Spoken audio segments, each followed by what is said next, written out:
Ketemu lagi dengan saya, Mbah Bam dan Pak Bayu Diningrat. Saat ini saya masih berada di Kali Catur Katentreman, salah satu BSM Center, tempat pelatihan dan lahan pertanian Bapak Bayu Diningrat sebagai percontohan pertanian di wilayah Kabupaten Madiun dan sekitarnya.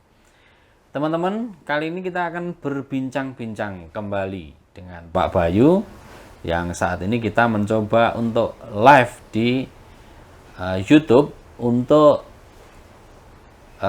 nanti kita akan menyapa pemirsa di YouTube dan juga kita akan mencoba menjawab pertanyaan-pertanyaan yang ada di kolom komentar baik tentang pertanian, peternakan maupun juga kesehatan. Namun sebelum kita mengarah ke obrolan-obrolan tentang pertanian dan lain sebagainya, alangkah baiknya kita sapa dulu. Kita persilakan Pak Bayu untuk menyapa pendengar yang ada di rumah. Monggo Pak Bayu. Baik. Assalamualaikum warahmatullahi wabarakatuh. Selamat pagi, ini kita sedang pagi hari, berada di puncak Gunung Wilis, satu tempat yang luar biasa indah, yang luar biasa nyaman. Di tempat ini Bapak Ibu kita sebut sebagai Kali Catur Katentreman. Jadi kali itu sungai, sungainya di sini kebetulan berasal dari sumber air. Kemudian catur itu 4. Dan terakhir adalah katentreman. Jadi filosofi kenapa kita beri tempat ini nama Kali Catur Katentreman adalah ada 4 sumber yang membuat kita bisa menjadi tentram. Jadi yang pertama itu adalah sektor usaha. Sektor usaha itu di pertanian, peternakan, perikanan, dan produksi pupuk. Kemudian yang kedua, di sini sebagai tempat untuk herbal juga, sebagai salah satu pusat pengembangan herbal untuk tanaman-tanaman dataran tinggi. Di herbal ini kita bagi menjadi 4 konsep juga. Yang pertama adalah produksi tanaman-tanaman herbal. Yang kedua produksi sayur-sayuran yang menjadi bahan sebagai herbal. Kemudian yang ketiga di sini nanti sebagai sentral edukasi juga. Jadi mungkin Bapak Ibu ada yang mau konsultasi, ada yang mau juga menerapkan gaya hidup makan dengan makanan segar sebagai kesehatan. Kemudian yang keempat adalah tentang terapi. Jadi di sini juga akan ada terapi herbal. Itu di sektor herbal. Kemudian bidang yang ketiga adalah bidang edukasi dan rekreasi. Jadi di tempat ini kita jadikan sebagai pusat belanja sayuran organik, petik sendiri. Kemudian juga ada pusat untuk kita belajar pelatihan. Kebetulan kita menjadi salah satu sentral di Jawa Timur untuk bidang pertanian. Kemudian di sini juga ada magang. Jadi bagi pondok-pondok pesantren atau yayasan-yayasan boleh mengirimkan beberapa perwakilan untuk bisa magang di tempat ini. Itu adalah di sektor edukasi. Dan di sektor terakhir di tempat ini adalah kita jadikan sebagai pusat untuk kita bersama-sama belajar bagaimana kita menyatu dengan alam. Menyatu dengan alamnya itu kita bagaimana mensinkronkan satu simbiosis mutualisme dengan 4 rantai makanan dan semuanya menjadi satu kesatuan yang konkret. Dan karena legendnya sendiri di tempat ini adalah pusat kopi dunia, jadi ada simbiosis antara perkebunan, perikanan, pertanian, dan peternakan menjadi satu kesatuan. Harapan saya bisa membantu masyarakat Jawa Timur, terutama ya sekitar ada 12 kabupaten lah yang bisa kita cover dari daerah sini, baik mulai dari Nganjuk, Kediri, Tulungagung, Malang, Blitar, Ngawi, Magetan, Madiun sendiri, terus Bojo Ponorogo, Bojonegoro, sama daerah Tuban yang bisa kita cover dari daerah sini. Harapan kita adalah mari kita jadikan tempat ini sebagai tempat milik bersama untuk kita sama-sama belajar, untuk sama-sama melihat, mengubah gaya hidup kita masuk di era baru supaya mudah-mudahan kita semua bisa menjadi tentram dan bahagia. Baik, terima kasih Pak Bayu. Wah, ini kalau kita mendengarkan penjelasan-penjelasan Pak Bayu, nasihat-nasihat ini memang bikin adem, Pak. Karena tempatnya juga ada. Gitu ya. Tapi memang apa ya? Apa yang disampaikan Pak Bayu ini cenderung menenangkan gitu. Makanya banyak pasien itu kadang ada yang baru datang ketemu jenengan aja udah katanya sembuh gitu. Pikirannya seneng, berarti gini Pak. Ada bahagia. Bahagia. Berarti konsep penyembuhan itu kan berarti bukan tergantung terhadap obat. Betul. Nah, konsep kesembuhan itu artinya ini harus sinkron ke semuanya. Dari makan, dari obat, kemudian dari pikiran. Betul. Gitu loh, Pak. Nah, karena ini membicarakan soal pikiran, Pak. Baik. Ada beberapa pengalaman dari pasien ketika dia mengalami sakit lambung, sakit perut, terutama yang banyak diderita orang itu kan emah, kemudian asam lambung, gitu. Kemudian GERD karena sudah sensor katupnya sudah rusak ya, akhirnya asam lambungnya naik itu Pak. Kemudian bagaimana Pak? Ini kita bahas tentang herbalnya ya. Langkah apa yang perlu dilakukan masyarakat? Ya. Selain yang kemarin kita sudah membahas tentang gadok, yang bahwa gadok sangat cocok yang pertama diperbaiki metabolisme atau pencernaan. Tetapi kesembuhan itu tidak tergantung pada obat kan tadi. Betul. Berarti orang harus menyediakan makanan sehat. Nah, terkait dengan lambung, Mbak, apa yang perlu ditanam di rumah masing-masing? Misalnya nih, kalau saya hidupnya agak di perkotaan nih, saya tidak punya lahan yang luas, Pak. Gitu. Apa saja yang diperlukan, Pak, untuk menyediakan secara mandiri tanaman herbal maupun makanan organik untuk keluarga. Baik. Supaya keluarga itu juga mendapatkan kesehatan, apalagi bagi yang sedang sakit. Itu Pak, ini jadi nyambungan Pak semua. Betul, betul. Monggo Pak, beri penjelasan Pak. Sebelum saya menjelaskan itu Pak Bambang, ada poin penting tadi yang Pak Bambang saya sudah sampaikan. Orang sehat, orang sakit itu tergantung pikiran. Pikiran ya. Jadi ada orang itu, kalau orang sehat itu ngapain sih? Dia lupa kalau sakit. Gitu ya. Kata lupa itu begini. Contoh. Ketika hari ini Pak Bambang kaki sakit nih. Anaknya jatuh di depan. Yeah. Ada dorongan yang kuat sekali. Tahu-tahu kita jalan. Padahal kita sakit. Kayak di sinetron itu. Nah, kenapa kok langsung muncul seperti itu? Itu dorongan, dan ketika kita sadar melakukan, loh kok tahu-tahu kita bisa jalan. Ini saya kasih contoh lagi. Ada pasien cerita ke saya. Dia orang stroke nih. Dia orang stroke, malam hari itu dia mimpi. Mimpinya dia, katanya ketemu saya suruh ambil buah kelapa. Jadi dia mimpinya itu dia tegas, pokoknya bangun tidur ambil kelapa, setelah minum kelapa itu sembuh. Nah, tanpa dia sadari, pagi hari dia yang stroke, tahu-tahu manjat kelapa, Pak.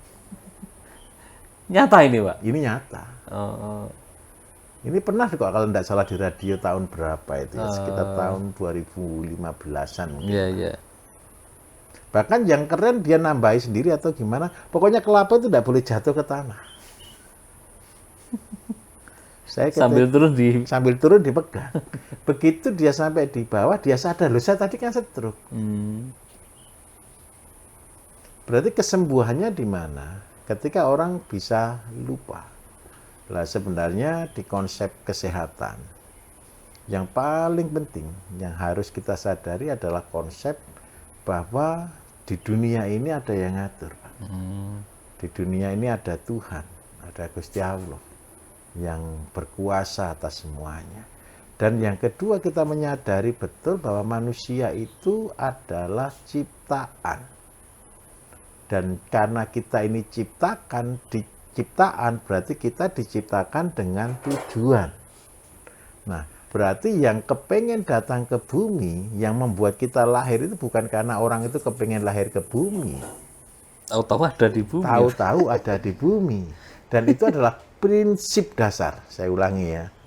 Kalau Bapak Ibu yang sakit hari ini punya prinsip dasar bahwa Bapak Ibu datang ke bumi ini cuma disuruh datang ke bumi, berarti ingat baik-baik, ada yang nyuruh.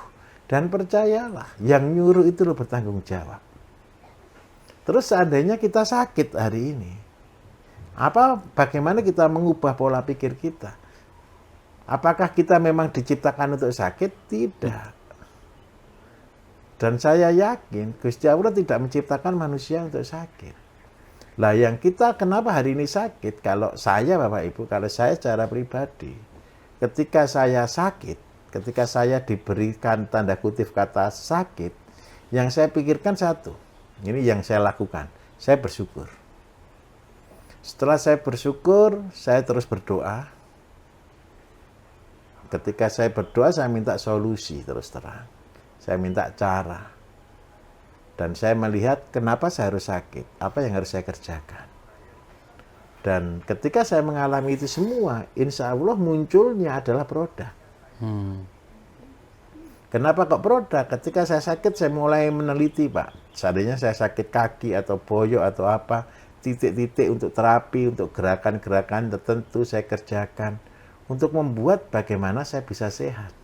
Jadi ketika saya sakit, itu berarti saya diberi kesempatan untuk menemukan hal-hal baru, Pak.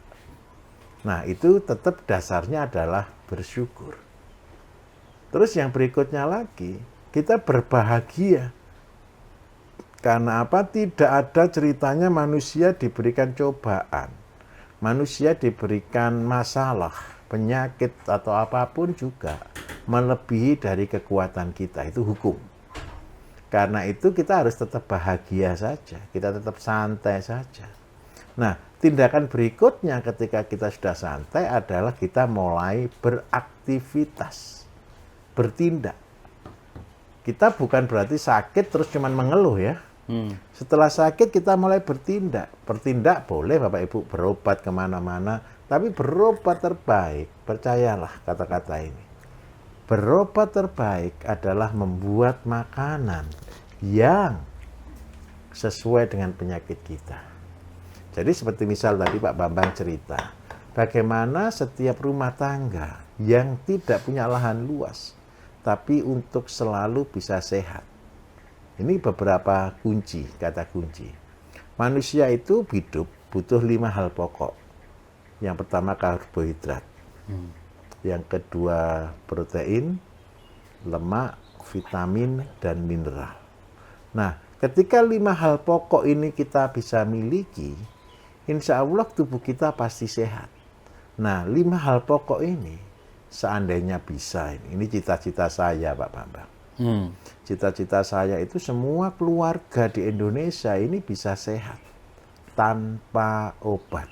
Tanpa obat. Walaupun saya pabrik jamu Bapak Ibu, saya lebih senang Bapak Ibu tidak beli jamu saya karena sakit. Saya lebih senang Bapak Ibu itu memproduksi sayur sendiri, makanan sendiri yang menjadikan sebagai obat. Karena tujuan saya buat pabrik obat hanya untuk menolong, Pak. bukan untuk jualan, kepengen besar, kepengen kaya, tidak sama sekali. Karena teori kita kan, kita kaya itu kan cuma terpaksa saja kan Pak. Jadi kita ini ngajarkan kepada masyarakat itu sehat tanpa obat. Apa sih artinya sehat tanpa obat? Contoh, ini yang sedang kita galakkan, dan kebetulan di Kalicatur Katentreman ini, di BSM Center Kalicatur Katentreman, kita mulai ajarkan semuanya. Karbohidratnya, kalau bisa karbohidratnya betul-betul sehat. Padi yang organik, ini lagi kita kembangkan Pak, yang sudah bertahun-tahun lalu, makanan untuk penderita sakit MAH. Lah ini sudah jelas sekali ya, penderita sakit MAH. Kenapa kok kita buatkan makanan khusus untuk penderita sakit MAH? Ini sebenarnya bukan hanya sakit MAH dan sakit kanker Pak Bambang. Jadi kita produksinya dari singkong yang berusia 3-4 bulan. Nah, ini kan tahun 2015 ya, saya nyebar benih untuk singkong itu ya. Singkong yang memang kita rancang untuk obat kanker, untuk makanan orang sakit kanker, sakit prostat. Nah, ini juga gara-gara teorinya. Saya tanam singkong ini harusnya kan kepengen panen banyak. Pas hari raya kemarin Pak, lahan kita digeruduk celeng Pak. Di atasan Pak? Di babi hutan, betul. Jadi lahan 3 hektar itu habis semalam Pak. Ya bukan habis, ya hancur porak-poranda. Tapi sampai bawahnya nggak Pak? Ya sampai didongkeli, ya dirobohkan, begitulah. Ada serangan mungkin ya ratusan ekor itu pasti yang turun. Gerombolan. Nah itu kan musibah Pak. Pas ditinggal, tidak ada yang jaga, tahu-tahu diserang. Nah kalau bagi saya secara pribadi ketika tahu kondisi itu, saya ya agak gergeten sih sama babi hutan. Mau saya buatkan obatnya, saya buat gitu. Tapi saya tersadar kembali. Gara-gara kejadian saya tersadar, saya pernah janji untuk membuatkan produk untuk makanan bagi penderita MAH dan kanker. Dari sana tahu-tahu muncul surut idenya keluar lagi. Daripada dimakan celeng? Nah daripada dimakan celeng berarti saya disuruh panen muda ceritanya. Terpaksalah singkong yang usia 3 bulan lebih sedikit ini saya panen Pak. Diolah jadi. Nah, Mas kalau boleh tolong diambil salah satu contoh Mas di dekatnya tempat cucian sayur ya, di dekatnya cucian sayur di situ ada singkong satu gini yang belum dipotongi. Coba sampean tahu nanti. Kita betapa sayangnya singkong sebagus itu kita panen di usia muda. Tetapi gara-gara kejadian itu saya betul-betul bersyukur. Berarti janji saya kepada pasien untuk membuatkan makanan itu harus direalisasi. Apalagi kemarin Pak Bambang datang cerita, Pak ingat enggak Pak Jarwo gitu ya. Ternyata dia sudah eksperimen Pak, dari mengubah singkong menjadi mie kan gitu ya. Nah, dan ketika kita buat seperti itu berarti ternyata jalan itu selalu terbuka. Jadi saya minta tolong Bapak Ibu, ketika ada masalah belajarlah tenang. Setelah tenang belajarlah berdoa. Setelah berdoa insya Allah ada jalan keluar. Dan itu akan tetap membuat kita selalu berbahagia. Sehingga apa? Kita ketemu dengan solusi-solusi. Nah ini Pak singkongnya ini. Memang sengaja dikecilkan ya? Bukan sengaja dikecilkan, usia cuma 3 bulan. Oh, singkong 3 bulan. Ini lur, lihat nih. Singkong ini yang akan menjadi makanan sehat ya Pak ya? Iya. Tapi ini jenis singkong apa Pak ini Pak? Memang singkong khusus Pak. Singkong khusus, namanya Pak? Kita tidak tahu nama Pak. Ini kan sudah bibit, kombinasi? Ini kan bibit yang kita bawa dari Tobelo dulu Pak. Oh, singkong dari Tobelo. Tapi ini bibitnya sudah nyebar ke mana-mana ya Pak ya? Maksudnya Insya Allah kan seluruh Jawa Timur, Jawa Tengah dulu sudah saya kasih. Iya. Kan? Saya nggak dikasih waktu itu. Sampai tidak punya sawah. Nah ini loh. Coba bayangkan begini. Ini singkong kan sangat subur. Anakannya aja ini kan kita pakai pupuk BSM Pak. Anakannya luar biasa. Lah yang kita tanam kemarin yang di Telomoyo Pak Bambang. Yang panjang-panjang fotonya itu Pak. Panjangnya ini bisa sampai hampir 1 meter Pak. Ada fotonya. Jadi satu batang ini bisa sampai 3 kilo Pak.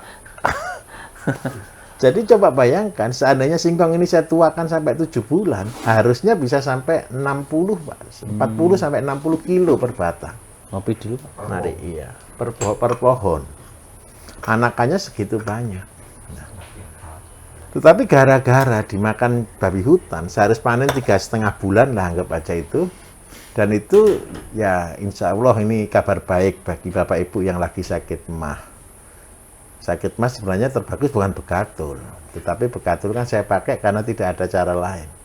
Nah, dengan menggunakan singkong ini, nanti kita buatkan menjadi minuman siap saji. Ngombe pohung. Ya enggak, singkong ini kita olah, kita fermentasi, kita keringkan, kemudian tinggal ambil 1 sendok, tinggal seduh dengan air panas, diminum gitu aja. Oh, jadi bukan kopi singkong ya? Bukan kopi singkong, jadi ya kayak kalau di Papua sana kayak papeda. Indonesia Timur itu bilangnya papeda. Papeda itu ya kayak kanji gitu. Tapi itu kan obat mah terbagus, Pak. Oh gitu. Terus yang kedua, orang cari singkong muda kan sulit, Pak Mama. Untuk orang yang sakit kanker. Karena di dalam singkong kan ada vitamin B17. Sebagai antioksidan yang anti kanker. Nah, terus ini kan gara-gara ini saya mulai kerjakan, ya alhamdulillah masih bisa selamat, beberapa ton masih kita dapatkan. Dan ya itu menjadi solusi. Nah, terus adanya Bapak Ibu mau untuk buat rumah tangga nih, kalau lahannya sempit. Kita cek dulu, kalau di dalam rumah ini ada yang sakit, terutama sakit-sakit degeneratif. Ya, itu kerusakan organ ya, Pak? Degeneratif itu kerusakan sistem, Pak. Jadi contoh kolesterol, asam urat, diabetes, nah hipertensi. Nah ini darah rendah itu juga penyakit degeneratif. Kanker. Nah, kalau semua ini sudah ada dalam keluarga kita, berarti makanan yang kita siapkan adalah makanan yang menjurus ke sini. Karena ada kecenderungan kalau orang tuanya sakit gula, anaknya biasanya sakit gula. Nah, supaya tidak terjadi penurunan penyakit atau kita warisan penyakit, yang harus dirubah adalah polanya. Apa yang harus dirubah dulu? Kalau begitu, kalau boleh, kalau makanan pokok kita nasi, tanamlah nasi. Sebagai selingan, kita bisa tanam singkong untuk pagar rumah. Maksudnya tadi tanamlah padi. Tanamlah padi. Tanam nasi. Iya, tanamlah padinya gitu. Kalau kita hitung Bapak Ibu, kebutuhan padi seandainya full kita konsumsi hanya padi. Satu keluarga itu kan anggap aja butuh gabah sekitar 150 sampai 200 kilo. Jadi kalau butuh 200 kilo dengan konsep pertanian padi modern yang akan sudah kita ajarkan, kita bisa tanam di 1 polybag, itu 4 biji Pak, bukan 1 polybag, 1 karung. Saya gunakan di sini karung bekas pakan kucing, Pak. Karena paling murah, harganya cuma 1.000 1 karung itu. Tinggal tambah media sama tanah gitu aja. Itu bisa berisi 4 tanaman. Oh, yang berdiri di sini Iya, ya? betul. Oh. Itu 4 tanaman. Ya. Ada bisa macam-macam, bisa dirobohkan, bisa berdiri. Lah kalau kita buat dalam 1 karung itu 4 tanaman, seandainya 1 tanaman itu bisa keluar sekitar 1 on, maka 1 karung ini bisa keluar 400 gram.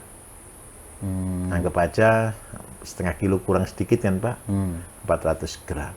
Berarti 10 karung itu sudah 4 kilo. Berarti untuk mencapai kita butuh 200 kilo, berarti kita cuma butuh 10 itu kali, berarti 200, itu kan 4 kilo, berarti kali 5. Berarti cuma butuh sekitar, anggaplah, sekitar 50 Pak. 500 karung Pak. 500 kali 0,4 betul, ketemu 200 gram. Lah 500 karung itu ditaruh di mana? Kalau kita punya tanah ya taruh di tanah kita lah. Jadi 1 meter itu bisa isi 6.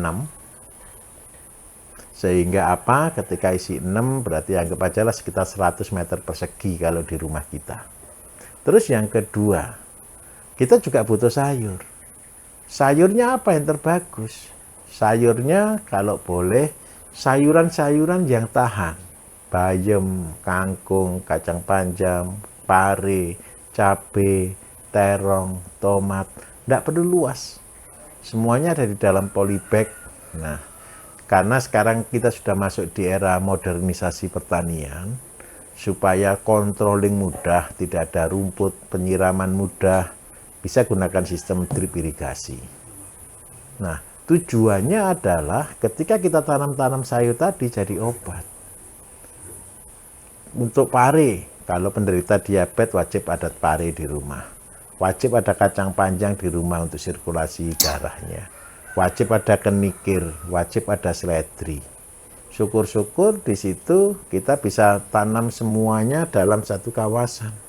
Sebenarnya kalau untuk full semua dengan padi, dengan luasan lahan sekitar 100 sampai 200 meter, insya Allah semua sudah cukup. Nah, karena itu harapan saya kita belajar dari sana. Tetapi ada prinsip dasar yang tidak boleh lupa, Bapak Ibu. Tanah yang kita gunakan, kita harus olah, kita harus pulihkan keadaannya. Jadi di pelatihan-pelatihan kami di dalam BSM, kita sudah mulai ajarkan dari pembenah tanah sampai produksi pupuknya. Dan semuanya adalah bisa buat sendiri dan mandiri. Nah, kemarin sempat kita singgung di perbincangan kita sebelum-sebelumnya, kenapa sih kita membuat pupuk dengan katalis? Nah, katalis ini sebenarnya kan suatu bahan yang mempercepat suatu reaksi. Pada waktu itu saya belum berpikiran, karena katalis ini kita ambil zat aktifnya dari gadok sumber waras, dari produk kami yang bernama gadok. Saya tidak pernah berpikiran bahwa tanaman ini akan langsung berefek mengobati. Ternyata Bapak Ibu, ketika kita sudah melakukan ini semua, dari data pasien-pasien yang ada, ternyata banyak pasien-pasien itu sembuh hanya cuma makan sayur. Dan itu bukan waktu yang lama, cepat sekali. Dalam beberapa hari sudah muncul reaksi yang luar biasa dan menjadi sehat. Nah, karena itu harapan saya adalah satu. Mari kita budayakan kembali tanam sayur di rumah sebagai obat. Kita budayakan kembali tanam sayur di rumah sebagai cara untuk mencegah mewariskan penyakit bagi anak-anak kita. Nah, program ini adalah program sederhana, program simpel, yang tidak terlalu modal besar, yang penting ada kemauan. Insya Allah tanpa belajar pun di tempat kita, ketika Bapak Ibu mau, hanya dengan melihat YouTube kami, insya Allah Bapak Ibu bisa belajar dan aplikasi di rumah untuk skala kecil. Jikalau mau ke skala besar, boleh datang ke tempat kita. Oke Pak Bayu. Terima kasih sekali. Kita sapa dulu nih. Kan kalau kita ini live Pak ini Pak. Iya, oh live Pak ya? Iya, live di YouTube ya. Sekali-kali Pak ini karena menjawab kerinduan teman-teman yang nggak bisa ketemu secara langsung.